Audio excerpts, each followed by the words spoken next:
¿Alguna vez te has preguntado cómo un país pequeño, en la esquina de Europa, pudo levantar un imperio tan vasto que durante siglos se decía que, en él, nunca se ponía el sol? España, marcada por reinos fragmentados, guerras interminables y desafíos internos, se convirtió en la fuerza que cambió la historia para siempre. No fue una casualidad ni un golpe de suerte, sino el resultado de decisiones arriesgadas, sueños imposibles y una ambición que parecía no conocer límites. Imagínate en aquel tiempo un mundo aún por descubrir, océanos que muchos consideraban un abismo sin fin, y reyes que debían decidir si apostaban todo a un viaje incierto o se quedaban encerrados en sus propias fronteras. Fiu Alidond. España desafió al destino. Los reyes católicos, Isabel y Fernando, no solo unieron coronas, también unieron visiones. El eco de la Reconquista aún vibraba en cada rincón de la península, cuando decidieron mirar más allá del horizonte. Y entonces apareció un navegante con un sueño que rozaba la locura: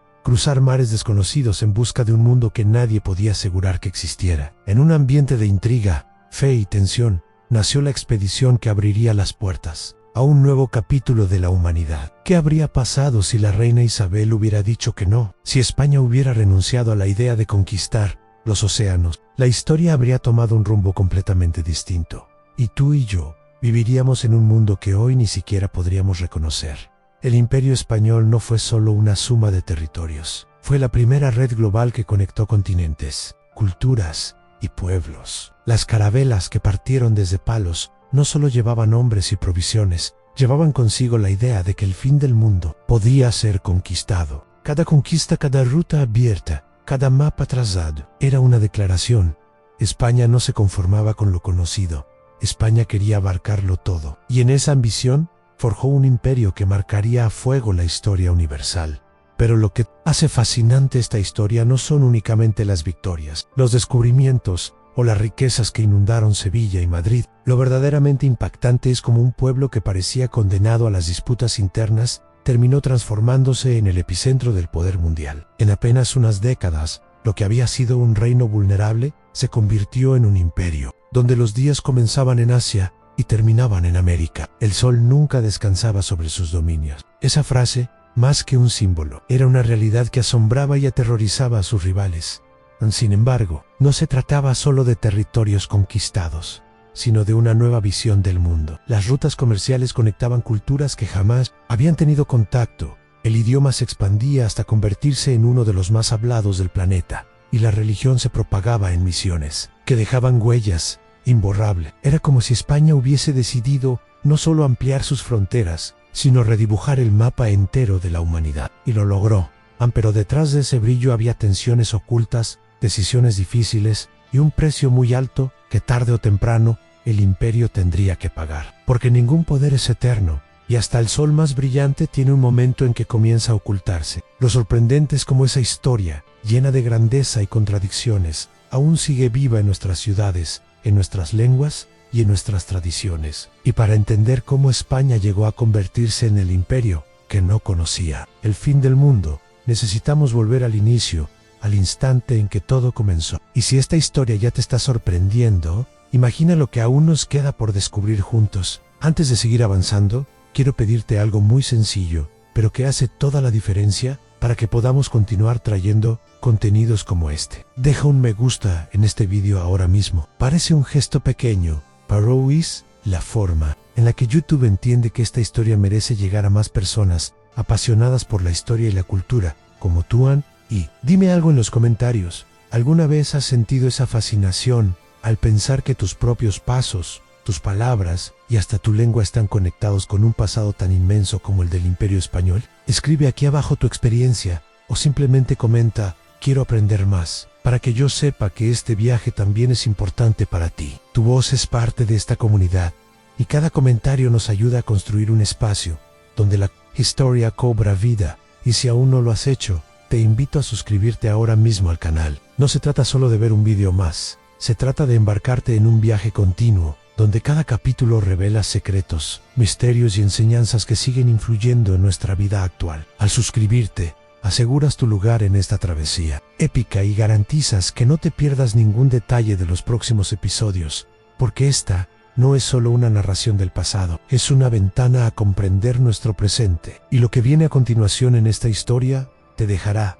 aún más impresionado. Imagina el primer destello de luz sobre un mapa antiguo. Los bordes del mundo aún se ven difusos. El mar parece una piel viva que respira bajo tonos dorados. Y una pregunta atraviesa la niebla del amanecer.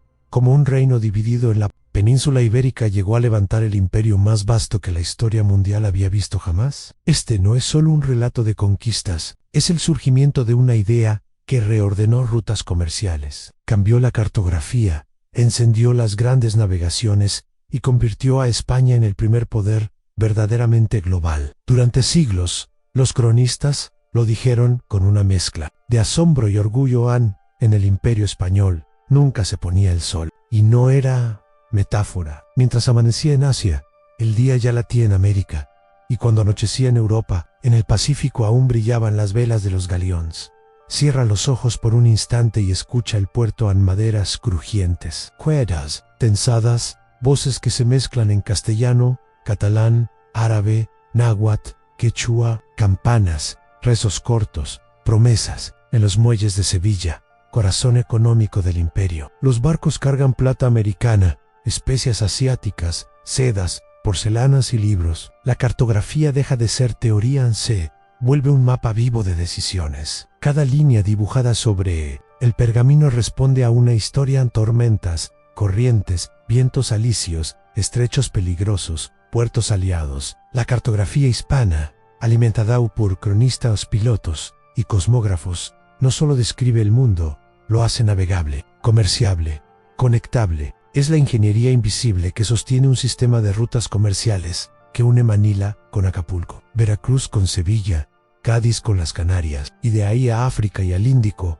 Este amanecer del Imperio Español no brota de la nada. Es el punto de fuga donde convergen siglos de reconquista, diplomacia, fe y cálculo. Primero fue la unidad dinástica, después la apuesta por las grandes navegaciones y enseguida el modo en que la corona convirtió cada descubrimiento en política de Estado o casa de contratación, flotas escoltadas, convoyes, normativas para proteger secretos, formación de pilotos, normas de cartografía que transforman la experiencia de los marinos en conocimiento acumulado. La ambición no se mide solo en territorios, se mide en información. En los archivos se guardan derroteros como si fuesen tesoros. Un mapa correcto vale tanto como una mina. Mira otra vez el mapa iluminado por la luz oblicua de la mañana. Europa ya no está sola en el centro. Las colonias americanas laten como pulmones nuevos. El Pacífico, antes sin forma, abre una arteria brillante llamada Galeón de Manila. En el Atlántico, la carrera de Indias dibuja un carril de ida y vuelta que alimenta ciudades, reinos y sueños. Si el imperio es una arquitectura, sus columnas son los puertos, sus vigas los galeones, sus planos la cartografía y su cúpula una idea. El mundo es uno, y España pretende administrarlo. Pero lo que nos atrapa no es solo la escala, es la sensation. The presenting, todo está pasando ahora mismo. Un capitán traza con el dedo una ruta en la carta náutica. Un cosmógrafo corrige la latitud con cálculos de astros. Un escribano anota el peso de la plata. Un fraile copia vocabularios indígenas que después viajarán en libros. Un artesano repara un timón. Un marinero mira la estrella polar con una mezcla de respeto y miedo. En esta historia mundial, lo íntimo y lo épico se tocan. Una mano temblorosa sostiene la pluma con la misma gravedad con que otra mano empuña el astrolabio. Así se sostiene un imperio con madera y fe, con pólvora y tinta.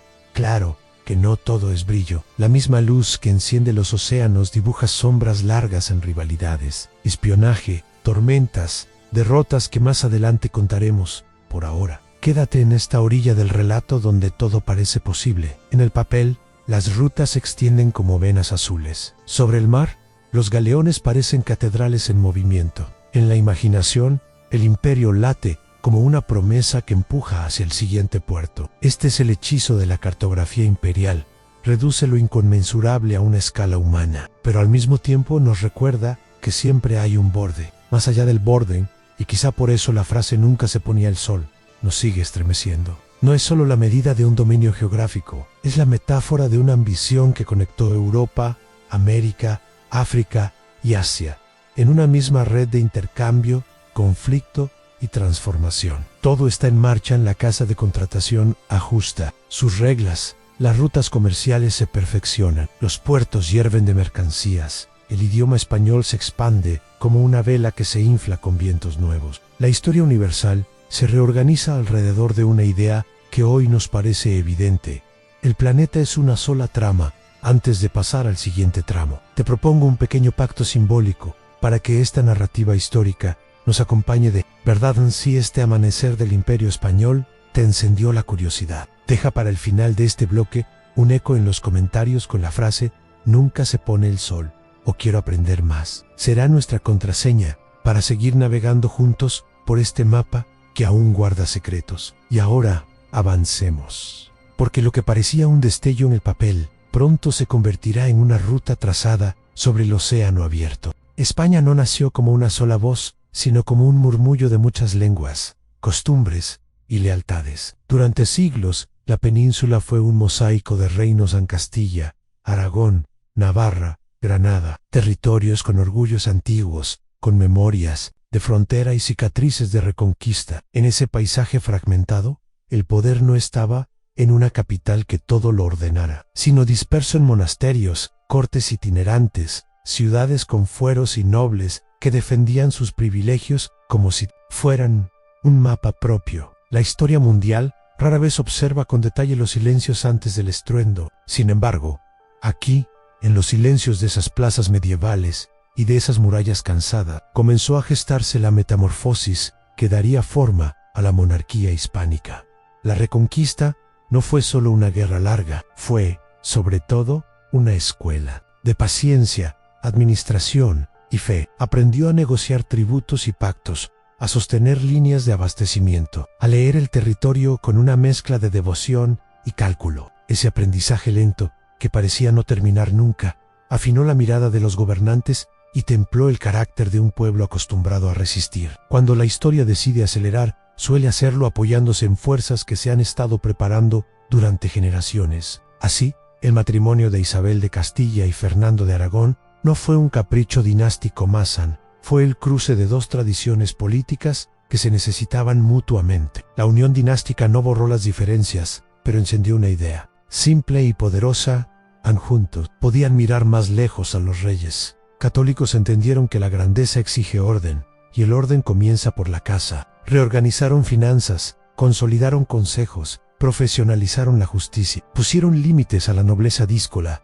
y fortalecieron una red de ciudades que, a partir de entonces, respirarían al ritmo de la corona. La monarquía unida no fue un edificio de un diam, fue un andamiaje de instituciones que transformó la autoridad en una gramática de gobierno. En los claustros se formaban juristas, en los talleres, artesanos que levantarían navíos más robustos, en las universidades, estudios de astronomía, cosmografía y matemáticas que, sin saberlo, estaban preparando los ojos con los que se mirarían los océanos, los mercados. Antes tímidos empezaron a latir con mercancías nuevas, se escuchaban voces en castellano y aragonés, pero también en árabe y hebreo. Y ese contacto, tenso y fértil, produjo intercambios de saberes que luego serían vitales para el Imperio Español. Era como si el país, todavía lleno de fronteras internas, hubiese descubierto un pulso común. La caída de Granada en 1492 no fue solo un símbolo militar, fue un acto fundacional que cerraba un capítulo medieval y abría otro donde el horizonte ya no estaba al pie de las montañas, sino más allá del mar. La Reconquista había enseñado a resistir. La unión dinástica enseñaría a proyectar en Imagina, a Isabel en su escritorio, reunida con consejeros, mapas modestos extendidos sobre la mesa. En esas cartas incompletas se adivinaba la promesa de rutas que aún no tenían nombre. El talento de la reina no fue adivinar lo imposible, sino reconocer el momento exacto en que lo posible podía estirarse un poco más. Fernando, a su lado, calibraba alianzas, ajustaba levas, miraba a Europa con ojo frío. En Francia, seguía siendo un rival inquietante. Italia, un tablero delicado. El Mediterráneo, un mar de poderes cruzados. Aún así, la tensión empezaba a desplazarse a otro lugar. El mar Atlántico, hasta entonces bordeado, comenzó a ocupar el centro de la conversación. En los puertos de Andalucía, carpinteros de Ribera golpeaban la madera como si amarraran el tiempo a un casco. En Sevilla y en Palos, las tabernas olían a sal y a rumorn. Se hablaba de vientos, de corrientes, de estrellas que podían guiar, de islas que algunos juraban haber visto en sueños o en viejos manuscritos. La palabra cartografía comenzó a circular con un brillo nuevo. No bastaba con pelear. Ahora había que medir, anotar, comparar. El mundo dejaba de ser un conjunto de relatos para convertirse en un mapa por escribir. Y cualquier mapa, lo sabían bien, era poder con la administración más firme y una monarquía decidida a centralizar sin asfixiar. La corona pudo hacer lo que los reinos dispersos no lograban: concentrar recursos, dar continuidad a proyectos, proteger secretos, convertir la experiencia marinera en política de Estado. Los reyes católicos no solo unieron coronas, unieron tiempo, hicieron que los esfuerzos aislados se convirtieran en una corriente que empujaba en una misma dirección. Las rutas interiores alimentaban los puertos alimentaban los sueños pedían barcos, y los barcos, inevitablemente, pedían océanos. Ansí, cierra los ojos, puedes ver el hilo ande las murallas de Ávila a los astilleros de Huelva, de los litigios de la Chancillería a los cálculos de un cosmógrafo, del trigo contado en diezmos a las velas contadas por palmos. Todo suma, todo ajusta. La historia mundial no la escriben solo los héroes visibles, la escriben también los escribanos discretos, los artesanos anónimos, los frailes que traducen, los comerciantes que arriesgan, los campesinos que sostienen con su trabajo el gasto de una monarquía que por fin piensa en siglos y no en días. La península, sin dejar de ser plural, empezó a latir con una ambición compartida en sí. El mundo es más grande que nosotros. Seremos nosotros quienes lo hagamos más cercano a Annie. Y entonces, como ocurre en los relatos que cambian de escala, irrumpió una propuesta que sonaba a locura y a destino. Un navegante genovés pidió audiencia, desplegó ante la reina su fe en un camino por el oeste y prometió llegar a las Indias, cruzando un océano que muchos aún imaginaban infinito. Puede que la sala se quedara en silencio, puede que algunos se miraran con ironía o temor, pero el clima de la monarquía unida, forjado entre reconquista, administración y aprendizaje, estaba listo para escuchar lo imposible,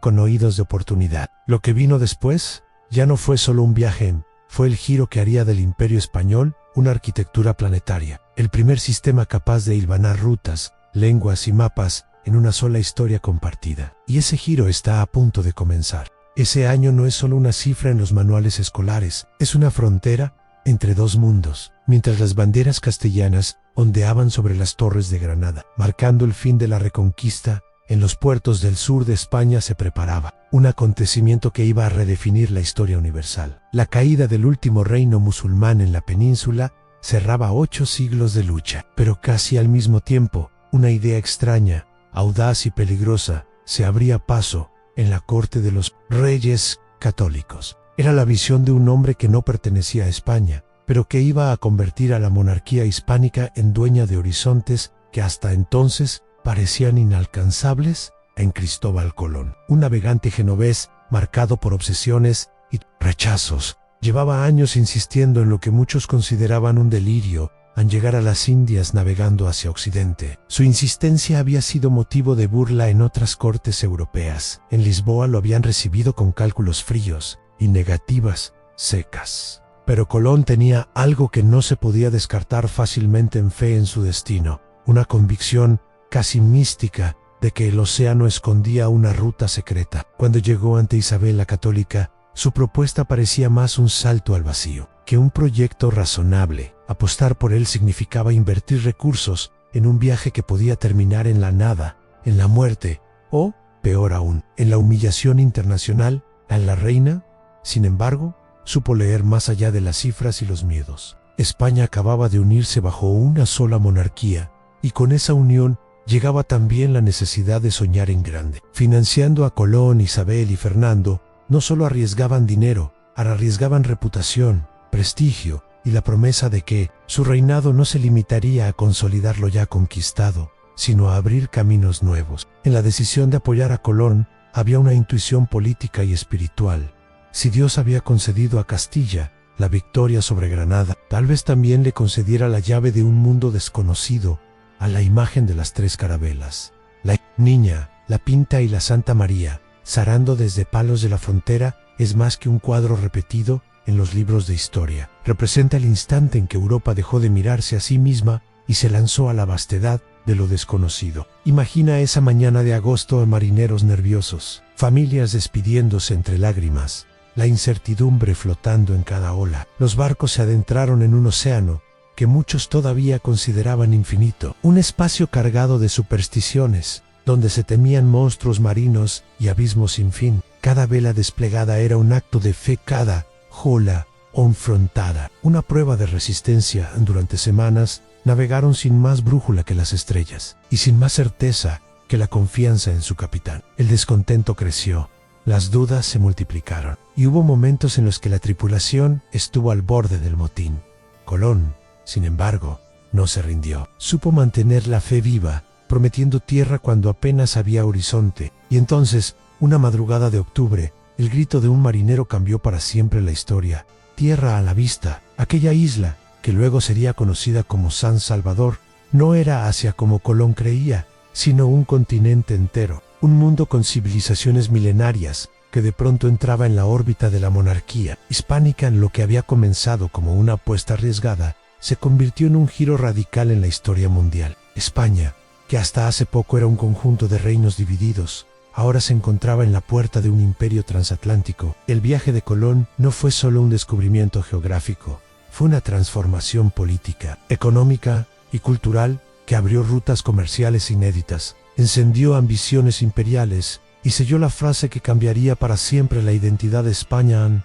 En este imperio nunca se pondrá el sol. Pero la llegada a ese nuevo mundo era apenas el inicio. Lo que estaba por suceder en las décadas siguientes superaría cualquier imaginación. Conquista, alianzas, oro, choque de civilizaciones, ciudades arrasadas y nuevas capitales erigidas sobre ruinas antiguas. España estaba a punto de convertirse en el corazón palpitante de la primera globalización de la historia. Y allí, en medio de ese torbellino de conquistas y sueños, surgirían nombres que todavía hoy resuenan como leyenda al final de este trecho. Deixa como seña o simbólica unos comentarios. El viaje que cambió el mundo, OU 1492. El comienzo de todo, así sabremos quién sigue con nosotros en este viaje narrativo. El descubrimiento había abierto la puerta, pero lo que vino después superó cualquier sueño o pesadilla. Apenas unas décadas después de aquel tierra a la vista, hombres que no eran reyes ni nobles, sino soldados, aventureros y visionarios, emprendieron expediciones que cambiarían para siempre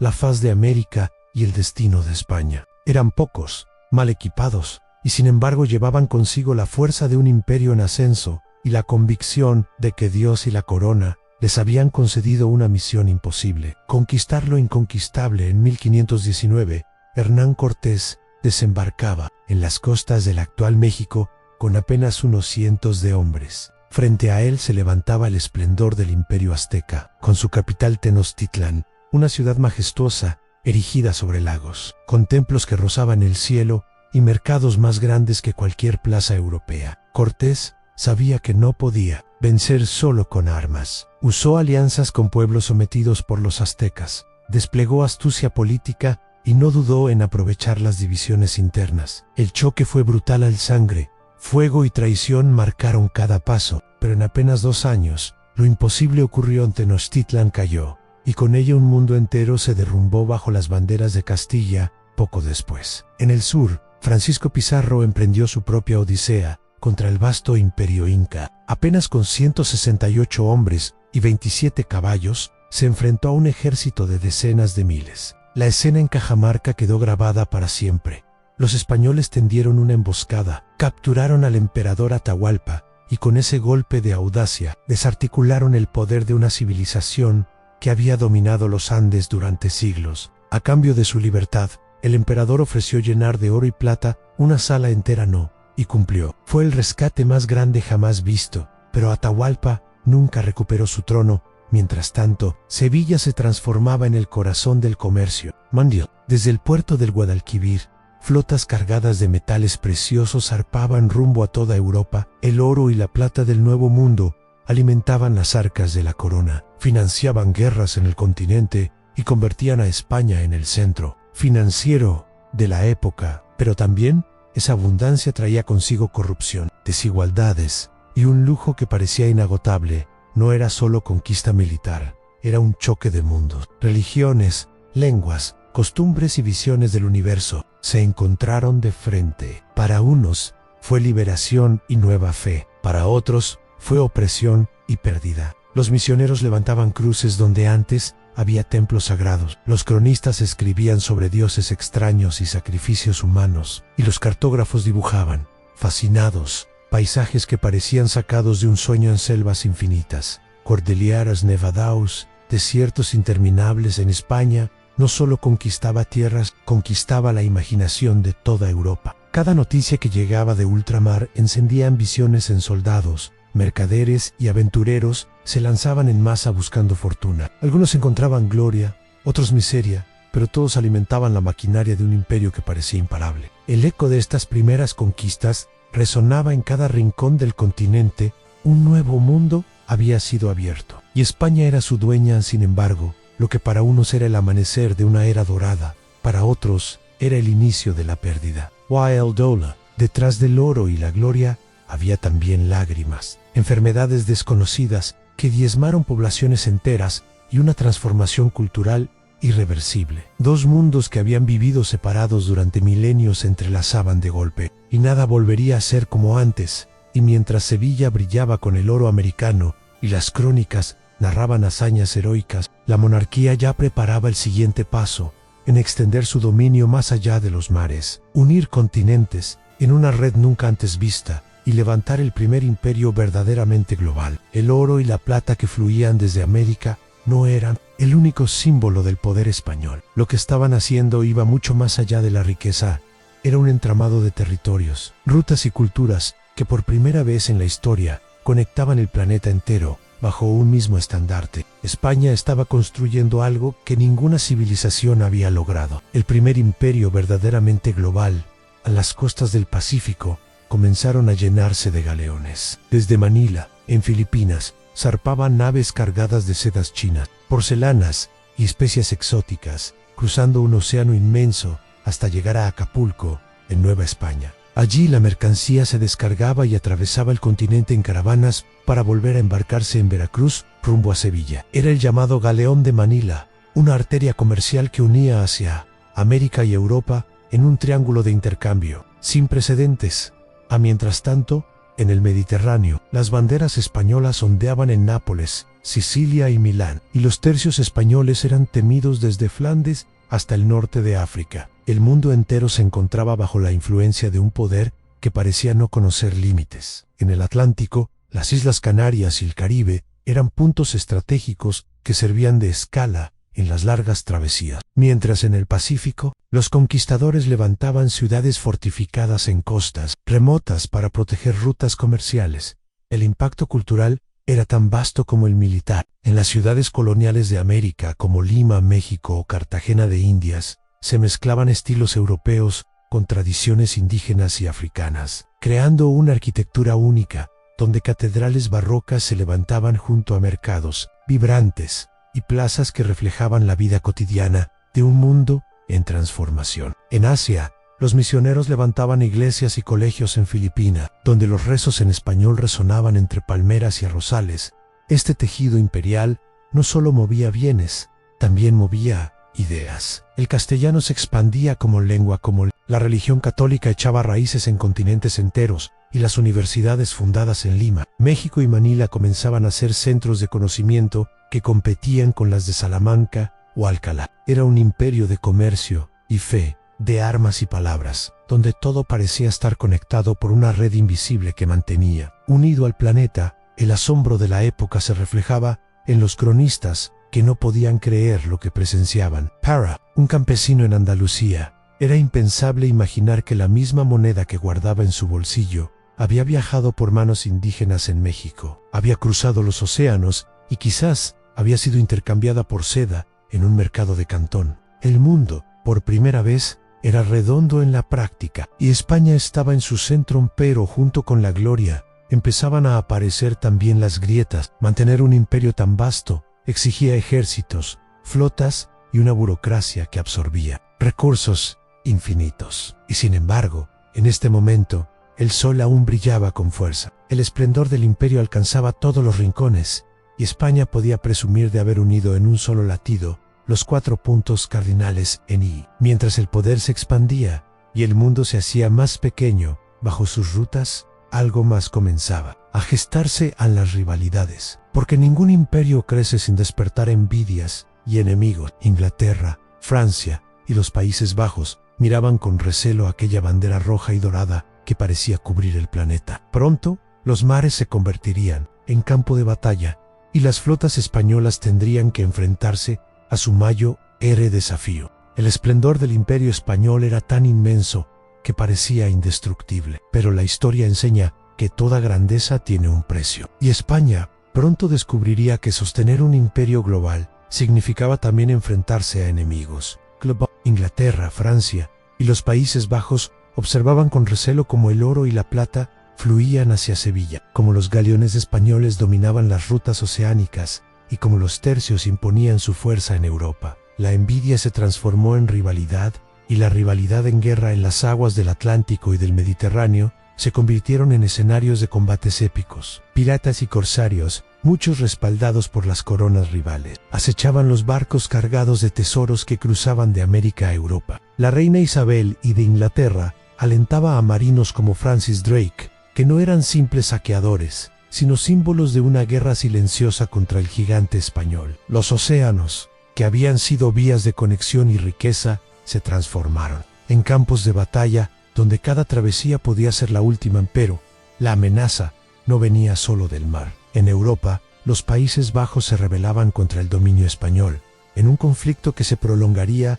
durante décadas. Las interminables guerras de religión, las tensiones con Francia y la defensa de las posesiones en Italia drenaban los recursos de la monarquía. España era poderosa, pero también estaba atrapada en demasiados frentes al mismo tiempo. El episodio más recordado de estas rivalidades fue en 1588, cuando Felipe II decidió enfrentar directamente a Inglaterra con la Armada Invencible. Una flota colosal, concebida como la más poderosa de su tiempo, zarpó para aplastar a los ingleses. Pero los vientos, las tormentas y la audacia de los marinos enemigos cambiaron el curso de la historia. La derrota de la Armada Invencible fue un golpe simbólico. El mundo comprendió que el poder español, aunque gigantesco, no era intocable. Aún así, los tercios españoles seguían siendo temidos en tierra. Soldados disciplinados con armaduras brillantes y banderas ondeando imponían respeto en los campos de batalla europeos. Eran la espina dorsal del imperio,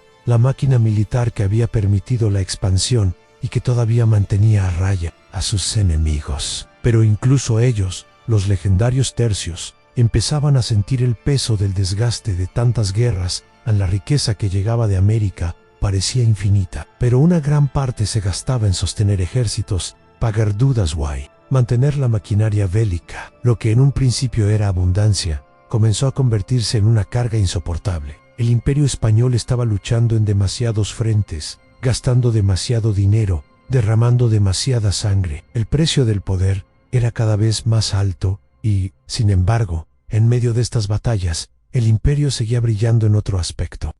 Porque mientras los cañones tronaban y las flotas se hundían, en España florecía un esplendor artístico y literario que marcaría para siempre la historia. Era el siglo de oro, un tiempo en que la pluma y el pincel alcanzaban tanta gloria como la espada, mientras los cañones retumbaban en mares lejanos y los ejércitos marchaban por Europa. En la propia España se gestaba algo tan poderoso como las victorias militares en un renacimiento cultural sin precedente. El siglo de oro no fue solo una época de conquistas y riquezas materiales, sino también el momento en que la mente, la pluma y el pincel alcanzaron una grandeza que trascendió fronteras. Ahí imaginemos las calles de Madrid o Sevilla, iluminadas por la luz de los candiles, donde poetas, dramaturgos y pintores se encontraban en tabernas y cortes. Cervantes, un soldado herido en Lepanto, transformó su experiencia en una obra que cambiaría la literatura universal, Don Quijote de la Mancha, un libro que no solo hizo reír y reflexionar a los españoles de su tiempo, sino que siglos después sigue siendo un espejo de la condición humana. Velázquez, con su pincel, llevó la pintura a dimensiones nunca vistas. Las meninas, con su compleja perspectiva y su mirada casi fotográfica, se convirtió en una ventana al alma del imperio. Cada trazo parecía decir: aquí está España, con sus contradicciones, con su grandeza, con su fragilidad. A él, el Greco llenaba los lienzos de figuras alargadas y cielos turbulentos, casi como si el arte quisiera captar la espiritualidad que las batallas no podían explicar. Pero no fue solo pintura o literatura. En los teatros abarrotados de gente común y nobleza, Lope de Vega llenaba los escenarios con historias de honor, amor y destino. Calderón de la Barca continuó esa tradición con obras que exploraban la vida, los sueños y la fe. La música, la arquitectura y hasta la filosofía se impregnaron de ese espíritu creador. Fue un imperio de ideas tanto como de territorios. Este esplendor cultural no se limitaba a los límites de la península. Gracias a las rutas transoceánicas, los ecos de este siglo de oro resonaban en América y hacía en las catedrales de Lima o Ciudad de México, en los conventos de Manila. Las artes españolas se mezclaban con tradiciones locales, creando un mestizaje cultural que aún hoy se percibe. El español no era ya solo la lengua de Castilla, sino una lengua que se expandía, que se adaptaba, que florecía en boca de millones de personas en distintos continentes.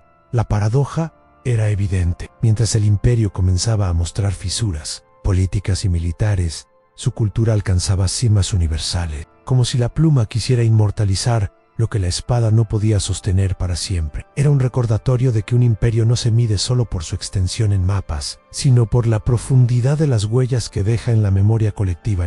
Así, entre guerras costosas y desafíos crecientes, España se convirtió en el epicentro de un legado cultural que sobreviviría a la caída del propio imperio. Porque las fronteras se pierden, los reinos cambian, pero las palabras, los cuadros y las ideas permanecen, mientras las banderas ondeaban en fortalezas y puertos lejanos. El imperio español también desplegaba otro tipo de conquista, la del conocimiento y la fe. No todo se trataba de espadas y galeones cargados de oro. Había quienes, movidos por la curiosidad o por la devoción, se aventuraban a lo desconocido con mapas en blanco y crucifijos en las manos. En los misioneros recorrieron selvas, montañas y archipiélagos, levantando iglesias y catedrales que aún hoy dominan los paisajes de ciudades como Cusco, Puebla o Manila. Con ellos llegó una arquitectura imponente, mezcla de la tradición europea con el ingenio local. Pero no solo llevaban ladrillos y piedras, llevaban también escuelas, hospitales y la lengua castellana, que se convirtió en un puente entre pueblos separados por océanos. La evangelización no fue únicamente imposición, también fue diálogo y mestizaje cultural. De esas raíces nacieron sincretismos religiosos que aún palpitan en América y Filipinas paralelamente. La ciencia florecía bajo la sombra del imperio. Los cartógrafos españoles trazaron mapas más precisos que los jamás vistos, alimentados por las observaciones de navegantes que cruzaban mares desconocidos. Cada expedición aportaba datos a nuevas estrellas registradas en el cielo, corrientes marinas comprendidas, costas dibujadas con detalle. Era como si cada travesía añadiera una pieza al rompecabezas del mundo en los cronistas. Enviados oficiales en los territorios conquistados llenaban páginas describiendo paisajes, plantas y animales que en Europa parecían salidos de la fantasía. Los primeros relatos sobre la fauna americana, jaguares, llamas, guacamayo asombraban a lectores que nunca habían visto más allá de sus campos. Y los naturalistas, fascinados, clasificaban especies y costumbres, contribuyendo a un saber universal que hoy reconocemos como parte del nacimiento de la ciencia moderna. No menos importante fue la medicina. De América llegaron productos como la quinina, extraída de la corteza de los árboles, que se convirtió en el primer remedio eficaz contra la malaria. En conventos y misiones, frailes y médicos locales intercambiaban saberes ancestrales con prácticas europeas. La botánica, la farmacología y la agricultura avanzaron gracias a este intercambio inesperado entre mundos, pero todo este legado tenía un hilo conductor: la fe católica. En cada viaje, en cada mapa, en cada descubrimiento, estaba presente la cruz. Para los reyes y sus súbditos, la misión espiritual era tan importante como la expansión material. Se construyeron universidades en México y Lima, donde teología y ciencia convivían en aulas, donde los ecos de Aristóteles se mezclaban con los de la cosmografía moderna. La paradoja era evidente. mientras en Europa se libraban guerras interminables, en las colonias se sembraban semillas de futuro. Era el testimonio de que un imperio no solo puede ser recordado por sus conquistas, sino también por las ideas, los conocimientos y las creencias que dejó tras de sí. El Imperio Español, con todas sus luces y sombras, aportó a la humanidad un legado científico y religioso que aún hoy palpita en los cimientos de nuestra cultura. El imperio que durante siglos pareció invencible, comenzó a mostrar fisuras que, poco a poco, se convirtieron en grietas imposibles de ocultar. El brillo del sol que iluminaba todos los continentes empezó a desvanecerse bajo el peso de derrotas, crisis económicas y el despertar de nuevas potencias decididas a ocupar su lugar. A las guerras constantes drenaban los cofres de la corona. Cada campaña en Europa, cada flota que debía mantenerse, suponía un gasto colosal. Y aunque toneladas de oro y plata llegaban de América, pronto resultaron insuficientes para sostener un engranaje que devoraba más de lo que producía. La inflación se disparó, el hambre golpeaba a los campesinos, y la riqueza que parecía infinita se deshacía como arena entre los dedos. A esto se sumaban las derrotas militares. La caída de la Armada Invencible, en 1588, fue más que un golpe naval, fue un símbolo. Inglaterra, Francia y Holanda ya no temían al gigante. Poco a poco, el mar dejó de ser un dominio exclusivo de España, y los corsarios enemigos como Francis Drake atacaban sus flotas con audacia y éxito. La supremacía naval española comenzaba a resquebrajarse. Mientras tanto, en América, las colonias empezaban a transformarse. Lo que en un principio fue obediencia absoluta, se convertía en descontento. La distancia con la metrópoli, las cargas fiscales y el surgimiento de una identidad propia preparaban el terreno para futuros movimientos de independencia. Era como si el imperio hubiera sembrado semillas de libertad que germinarían siglos después. En Europa, la situación tampoco mejoraba. Los Países Bajos, cansados del dominio extranjero y movidos por la fe protestante, se rebelaron con ferocidad. El conflicto se prolongó durante décadas, desgastando a España en una guerra interminable que devoraba recursos humanos y económicos. Cada victoria era costosa, y cada derrota abría una herida difícil de cerrar. Al mismo tiempo, nuevas potencias ascendían. Inglaterra se consolidaba como reina de los mares, Francia como fuerza continental, y el Sacro Imperio empezaba a imponerse en el tablero europeo. España,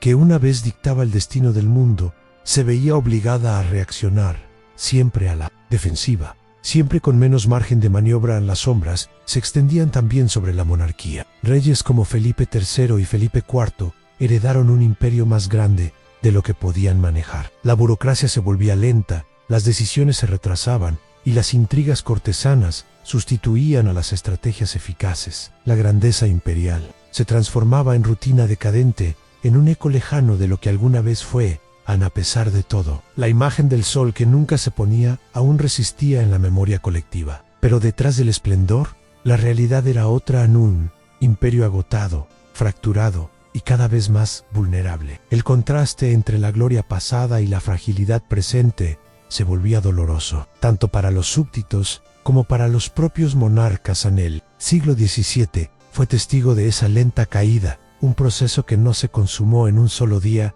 ni en una sola batalla, sino en un desgaste continuo, como una llama que se apaga lentamente después de brillar demasiado fuerte. España, el imperio donde nunca se ponía el sol, entraba en una larga noche de incertidumbre y pérdida. Aunque el imperio se desmoronó, su huella jamás desapareció. Hoy, siglos después, seguimos respirando la herencia de aquella España que se atrevió a cruzar océanos y desafiar lo desconocido. Más de 500 millones de personas en el mundo hablan español, no como un eco del pasado, sino como una lengua viva que conecta continentes, culturas y generaciones. Las ciudades de América Latina, con sus plazas, iglesias y palacios coloniales, aún guardan el espíritu de la arquitectura española. En Manila, en La Habana, en Ciudad de México o en Lima, las huellas del imperio laten en las piedras, en las calles y en las tradiciones. Y aunque los pueblos que vivieron aquella historia la resignificaron con el paso del tiempo, el mestizaje cultural y humano que surgió de esos encuentros sigue siendo uno de los legados más profundos y complejos de la humanidad. A la religión católica, llevada por los misioneros, dejó templos que aún hoy son centros de vida comunitaria. La ciencia y la cartografía, impulsadas por las expediciones, dieron forma a un mundo más conectado y mejor comprendido. Incluso el comercio global que hoy damos por sentado tuvo uno de sus primeros capítulos con las rutas creadas por España, uniendo mares que hasta entonces parecían inconciliables, pero más allá de los territorios conquistados, de las riquezas y de las derrotas, lo que permanece es una identidad compartida, un idioma que canta en diferentes acentos, una literatura que inspiró y sigue inspirando, una música y un arte que nacieron del encuentro entre mundos. El imperio cayó, sí, pero su legado cultural, espiritual y humano sigue latiendo en cada rincón donde alguien se expresa en español, en cada costumbre que mezcla raíces indígenas, africanas y europeas, en cada gesto que nos recuerda que la historia nunca desaparece del todo, en la frase que parecía un símbolo de poder. El sol nunca se pone en el imperio español, hoy adquiere un nuevo significado, no porque los territorios aún se extiendan más allá de los océanos, sino porque el idioma, la cultura y la memoria siguen brillando en millones de personas que, de una forma u otra, son herederas de esa historia. Un imperio puede caer, pero una huella cultural puede ser eterna, y aquí es donde tú entras. Porque esta historia no termina en el pasado, está viva cada vez que descubrimos algo nuevo sobre ella, cada vez que reflexionamos sobre sus luces y sombras, cada vez que nos dejamos llevar por la fascinación de lo que fuimos y lo que aún somos. Así que, si quieres seguir explorando los secretos de los imperios que marcaron la historia, suscríbete ahora mismo, porque lo mejor aún está por venir. Si esta historia te emocionó tanto como a mí al contarla, deja tu me gusta y comparte tu opinión en los comentarios. ¿Qué parte del imperio español crees que dejó la huella más profunda en el mundo? Suscríbete ahora mismo, porque aún nos esperan muchos más viajes por la historia.